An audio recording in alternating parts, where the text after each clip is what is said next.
Tonight's episode is sponsored by Mountain Sea Blast, the official soda of the International Space Station.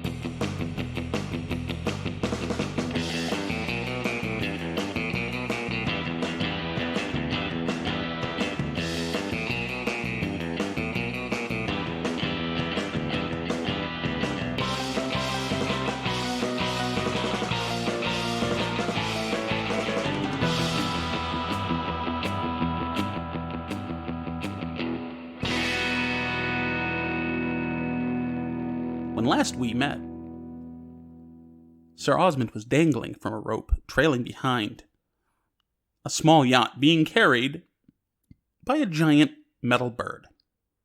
Unfortunately, Sir Osmond was also carrying a vicious shape-changing creature that was trying to rip open his armor and feast upon the gooey parts inside. It's still there, and its forelimbs are starting to change into these large, hooked, curved blades, kind of similar to the old-fashioned can openers. It looks like you don't have much time before it makes a meal out of you. Do I notice that there was no tug at the end of this rope? Oh, looking down, you can see your great-great-great-great-great-great-great-grandson falling past the tree line. Even with all of this extra weight, could I reach the ground before him?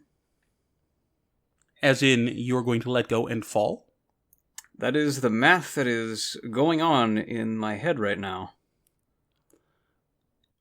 Well, he's had a few seconds of falling advantage on you, so unless you have some way to rapidify your descent, I'm not certain you can. It's something you could try if you like. Not him, not him! You'd better turn into something heavier! And I grab onto the hooks that are forming and let go of the rope. You begin to fall. I'm going to, as best I can, steer towards where I saw the young Trevor falling through the tree line. I would like you to roll to act under pressure. My best ability. Well, a 3 and a 1 plus 0 is a 4. And fall, indeed you do. Father O'Malley. Yes. Where are you on this boat? I am on the deck of the boat, trying frantically to make sure that both of my compatriots get into the boat safely, which now seems like a near impossibility. Yes. Peering over the edge, you hear 2 Wilhelm screams. Well, Lord willing, they'll be saved. I'm not certain that there's anything further I can do for them from my current vantage point, considering they're both plummeting back towards the forest floor. You could pray for our deliverance to safety. That's about what's left to me, so I'm going to take this time for a few Our Fathers and several Hail Marys, and just hope that whatever the Lord's design is, it will shelter both young Trevor and the brave knight. So I guess I'm going to pray for divine intervention, which I don't know how that works, but that's my attempt, because I've got nothing else. As you are praying, you feel a hand upon your shoulder. Looking up, do I recognize the person who's holding my shoulder? Yes. You believe it is Bob's wife, Emily. I know things are kind of tough right now, man, but think of it this way. Even if something bad does happen to them in that easily survivable fall, at least they'll be feeding the forest floor. I just worried that in this particular instance we may have bitten off a bit more than we could chew. The young man, I believe, has an important role to play in coming events, and I'm not really sure where the knight came from or how he factors in, but certainly he has gone out of his way in the past to keep me safe, and I wish I could have done more for them, but I can ask for the Lord's protection, and hopefully that will see them through. Well, if you need something for your nerves, she hands you a hand-rolled cigarette of some kind. At this particular point, what I need is something for my physical health. I'm afraid I'm in fairly rough shape. Ah, I gotcha. And she takes the cigarette back and hands you a much larger one. Well, when in Rome, I suppose I will try smoking the cigarette. You may unmark 2 health boxes. Oh boy. Getting better all the time. So how far were they when they fell to the ground? Does it seem like they're going to have to defy death in order to get through this, or are they... Well, Trevor jumped off of the edge of a ledge and is probably careening down the side of the mountain, whereas Sir Osmond leapt from a flying boat directly into the ground. So you're not exactly sure how they're going to pull this one off. Trevor, the ground is rushing up at you. Yeah, man. So, check it out. I'm wearing this really cool thing called a lad pack. And, it's for mountaineering of all occasions. And sometimes when you mountaineer, you do it in the snow. So, I'm going to spend a point of luck and yank on this cable here on the left that should hopefully protect me from avalanches, which I think would apply to falling from a great height. How exactly does this protect you from avalanches, pulling on a cord? So check it out, man. When you yank on the cord, the pack on your back expands with air, just like those boats do, like when you yank on the cord and they expand with air. But this goes around my body for, 20 or 30 seconds, just long enough so that while I'm tumbling with the snow, it keeps it all away from me.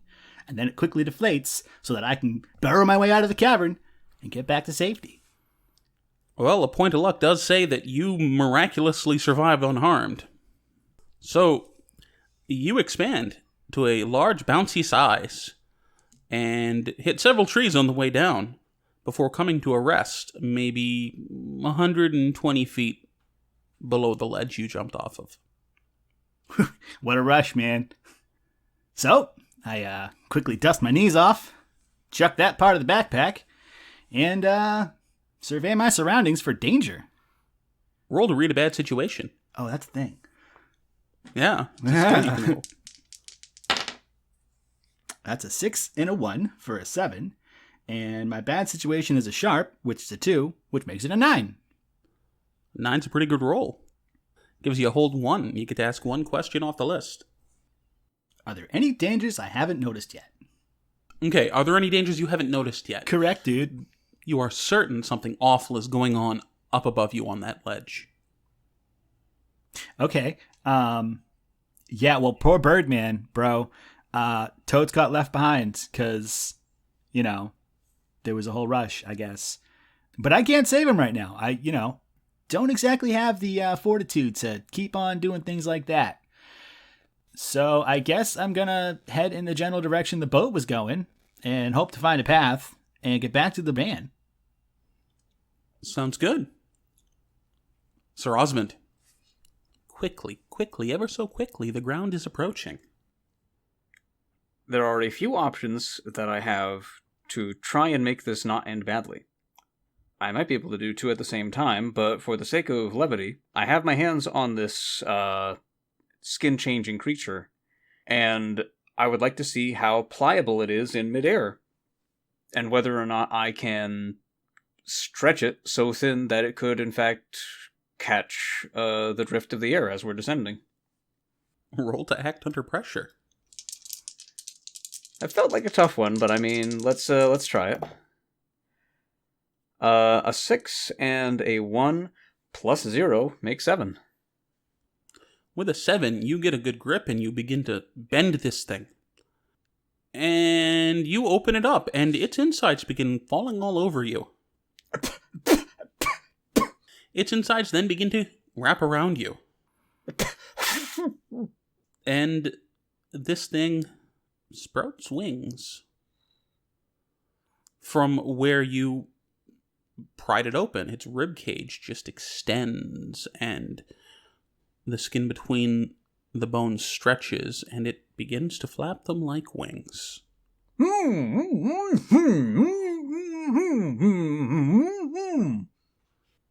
And it begins to fly back towards the campsite. There's that unseen danger.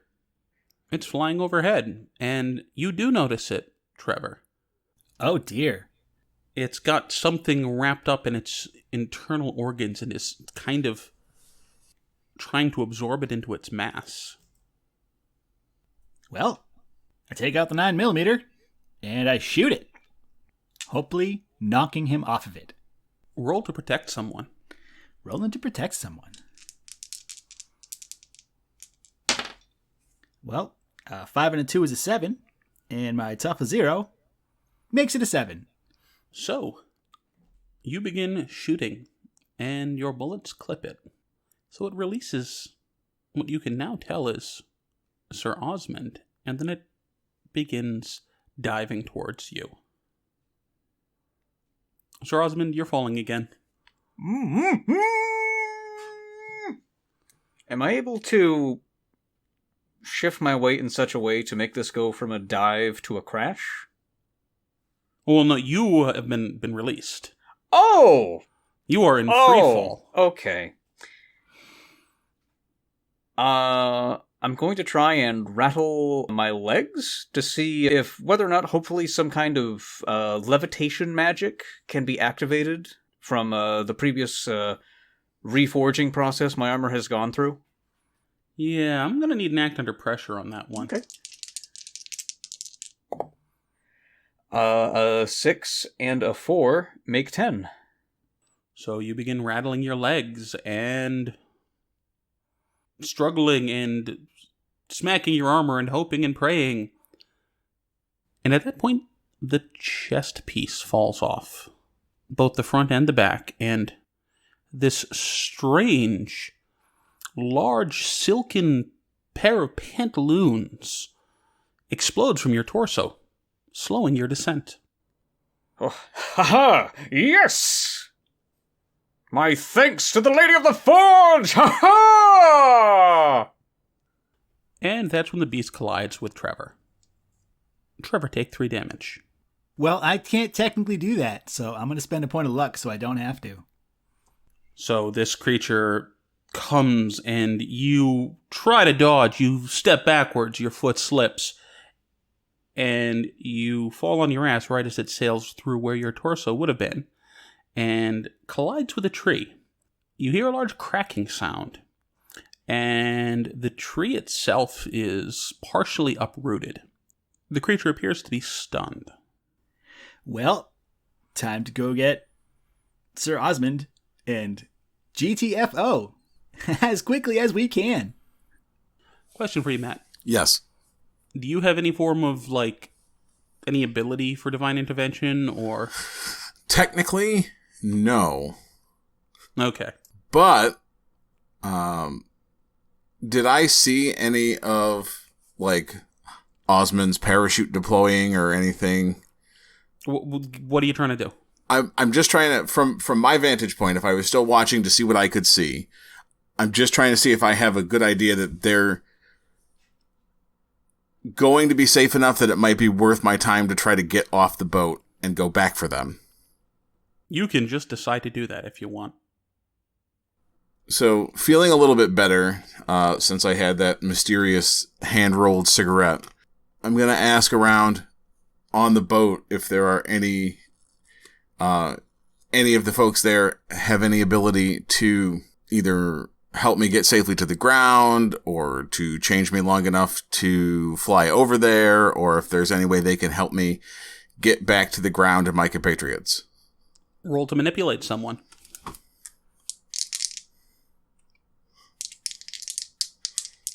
Right. That's boxcars. Well, yeah, man. That thing I gave you, It's not just your head that's feeling light. All right. And she gently pushes you over the edge. I'm being pushed over, I make sure to grab my gym bag so that I have my sword, and then... Oh, yes, definitely.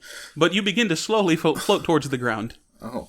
And can I see where both Ebbs and Flo are headed?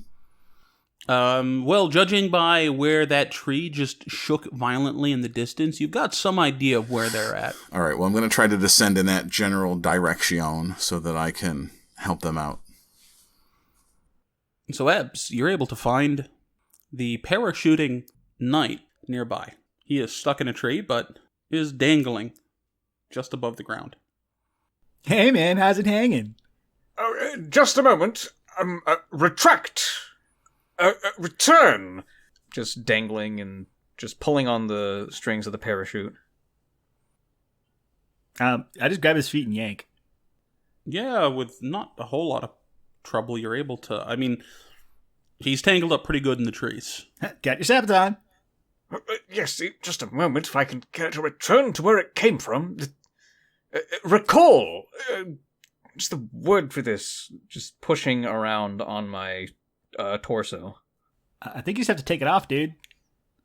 Well, I was hoping I could just have it be returned to where it was for a future occasion. This is incredibly frustrating and difficult to... Very well. And I pull out my sword and cut away at the strings of the parachute. You fall to the forest floor without further incident. Well, now that you're here, and I'm here, and the monster's way over there, I say we put more distance between us. Agreed. They seemed to be trying to take me back to where the prisoner was being kept. It's possible they may seek to do him harm still. Well, I don't know about you, man, but, like, a small breeze is going to knock me over for, like, a week. So I'm not particularly sure I'm in any position to save anybody's life at the moment. Because, you know, my life needs saving. That is why I jettisoned from the very means of escape that we had, to make sure that you would be safe, young Trevor. Yeah, I appreciate that, man. Totes cool of you. But let's not tarry on, and let's get over to that van. Agreed. Onward, my wayward grandson. All right, man, walk this way, and I hobble. After maybe 5 or 10 minutes bumbling through the woods, you bump into the good father. Gentlemen, I'm glad to see that you're all right. Nope. Stay back. And I pull out my pistol. You need to tell me something that only you would know, that I would know, that you knew, that I knew, so that you can identify yourself as you and not somebody else. 1 + 1 is 2. Psst, everybody knows that. All right, fine, you got me. Cool, man. It's you. Do I still have any of the special cigarette that I smoked, or did I leave that on the boat? No, it was just enough for one good hit. Okay. Of the good stuff. I mean, I'm sure Ebbs will take the roach. Ebbs, try this. It might help a little bit. Oh, cool, man. And I pull out a pair of hemostats just to be safe.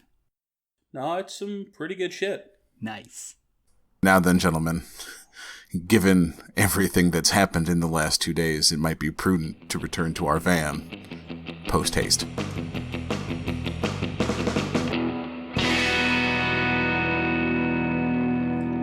Welcome to the middle of episode 13, where things are happening and stuff is being said. Yeah, because we're really glad you came this far. Hey, you folks have followed us for 13 episodes, and we really do appreciate it. This is just your mid-episode reminder that you can check us out on all your favorite podcast sources, including Podbean, iHeartRadio, Spotify, and more. So yeah, thanks for listening. We hope everyone can stay safe and stay healthy. And keep listening. And now, back to the show.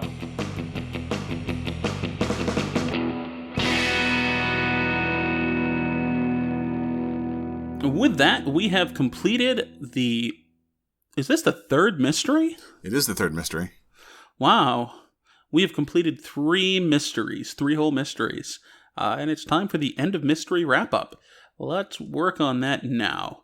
So, we have the following questions to ask the players, and we'll see how things went.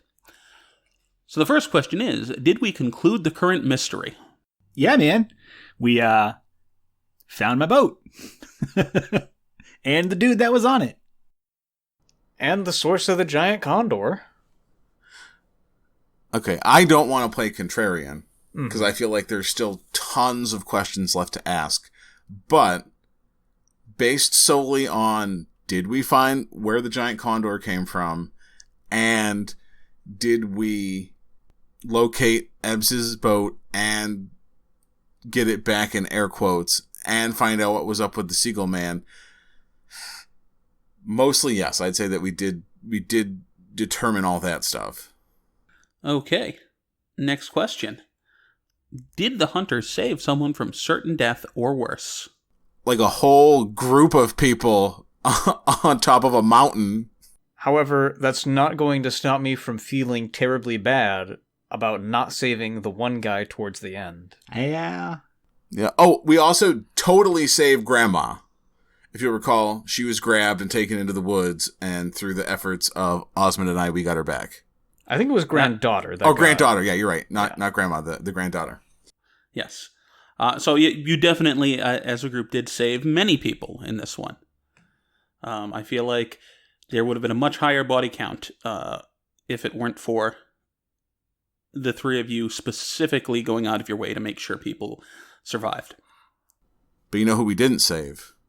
The poor mascot boy. No, he got gulped one fell swoop. No pun intended. I mean, he was working as a mascot anyway, guys. So, I mean, was he really alive to begin with? It's an interesting question. Did we learn something new and important about the world? We learned that the Lady Titania is around, and it has been around for a long time. Perhaps some of us learned that druids exist. We definitely learned that there is a whole druid society, if not simply in California, across the U.S., and that they have a convention. Or they were convening. We also learned the hard way that conventional damage does nothing against skinwalkers. That's a lot of interesting things to learn. Lastly, did we learn something new and important about one of the hunters? We've learned that I am in fact not crazy, and actually from the past. That has been confirmed. Unless everyone's a weirdo. Yeah, we learned that. I, for one, learned that Ebbs is apparently very dangerous with a lasso. They taught him to tie like 42 different types of knots in the Cub Scouts. He's got it. Hey man, I'm a surfer. I spend a lot of time on the water. Lots of knots out there. Sailing, tons of knots. Yeah, you know. So many knots. How you tell how fast you're going. That's right. Stop it. I don't know. Ebb seems like the kind of guy who would learn how to tie knots because he thought that that's how his boat goes faster. Absolutely. This is Pull true. out 22 knots. Oh yeah, that's a thing. Too funny.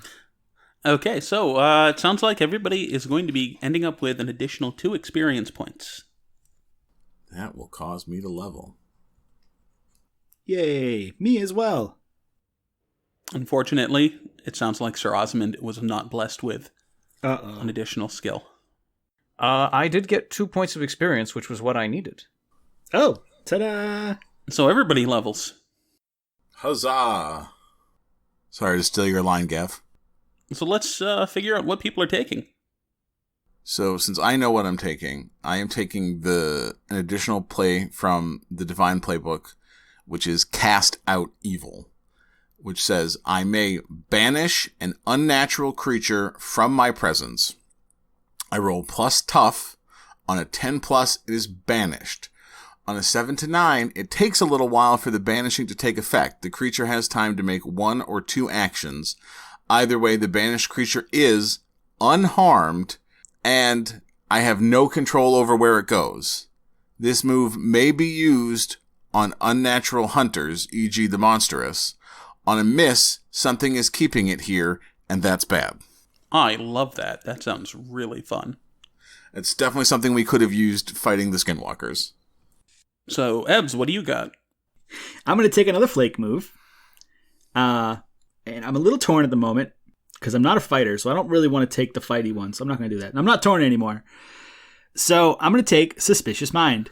So if someone lies to me, I know it. That is really cool. You just know? That's it. That's the ability. It's called Suspicious Mind. If someone lies to you, you know it. And there's no associated roll? Nope. That's dope. It's like my soothe.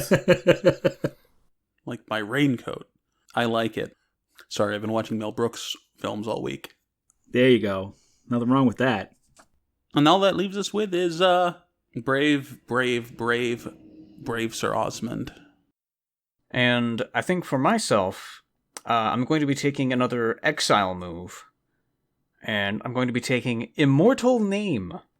My monster hunting exploits are legendary, so much so that my name still scares monsters and minions. And I may manipulate monsters with threats if they understand enough to have heard stories about me. Nice. That is a very cool one.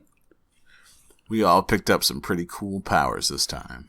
I really like that everyone has picked up something with some narrative power instead of just picking up something that affects the dice rolls. It's something that really changes who you are and how you interact with the world.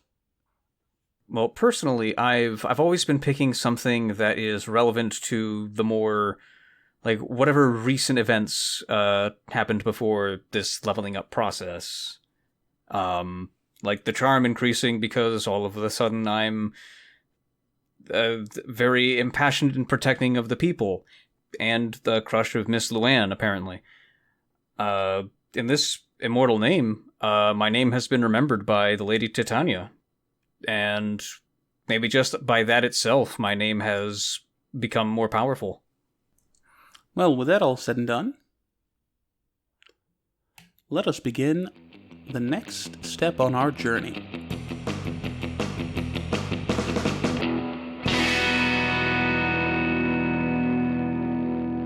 It has been 1 week since the evacuation of the Druid camp on Mount Cucamonga, and the normally empty lot where you have your van parked is alive and bustling. There are children running around, there are tents set up, there's even a new camper or two. The Druids here figured this would be the safest place to stay for the time being, especially since they could stay near their great protector, Sir Osmond. In fact, most mornings you awake to a pie delivery from one of the women of the camp. In fact, there is a knock on your van door.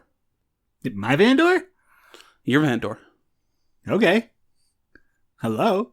Why, hello there. I brought some fresh biscuits for Sir Osmond. Cool. Hang on a second. Let me go fetch them. Hey, Sir Osmond, man. There's some biscuits over here for you. Well, I never turn down a handful of biscuits. Oh, you can grab a handful of my biscuits anytime you like. Oh, well, my lady, I must maintain the code of chivalry. And it is Luann at the door.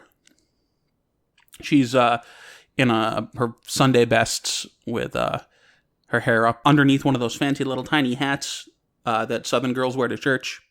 Well, I just figured, seeing as it was the day of rest, that you and I could maybe go to the park and have ourselves a little breakfast. I do suppose it has been quite some time since I've been able to have a proper... What is how they say? A brunch. Is that correct, young Trevor? Yeah, man. Totally breakfast and lunch, same time. But not the same place. Very good, then. I reach behind the door and take my sword and my shield, put them on my back. Away we shall go, Lady Luann. And the two of you head off. All right, man. Be back for supper. Yo, hey, Ebbs. Oh, what's up, Chuck? Well, I just noticed there's all these people here. What's going on? Whoa. There are a lot of people here. How's Toads doing? Oh, man. Bestest goat there is. Yeah, man. So check it out. I've got this really cool move called Connect the Dots. And at the beginning of each mystery, if I look for the wider patterns that current events might be a part of, I get to roll plus sharp. So on a 10 plus, hold 3. On a 7 to 9, hold 1. Spend your hold during the mystery to ask the keeper any one of the following questions. So I don't have to do them right now, but I do have to make the roll now. The questions are as follows. Is this person connected to current events more than they are saying? Or, when and where will the next critical event occur? What does the monster want from this person? Is this connected to previous mysteries we have investigated? And how does this mystery connect to the bigger picture? So that's a move I just, keep popping off to the wayside. But today, we're going to do it. So, show me what you got. All right. So, 6 and a 1 is a 7. And my sharp of 2 makes that a 9. And on a 7 to 9, I get to hold 1. You got it. So I might just throw a question at you randomly. I will almost certainly be unprepared for it. Excellent. Anyway, back to what we were doing. Oh, man. What were we doing? Going for a walk. Oh, yeah, man. I gotta get some more goat food for me and some more burritos for Totes. Yeah, man. Goat food's important. And we saunter off. And as you walk off, footsteps slowly approach the assembled group of misfits and vagabonds living in this empty lot. He smiles a crooked smile and holds up a stack of papers. So, who wants some free Mountain Sea Blast? I got free Mountain Sea Blast here.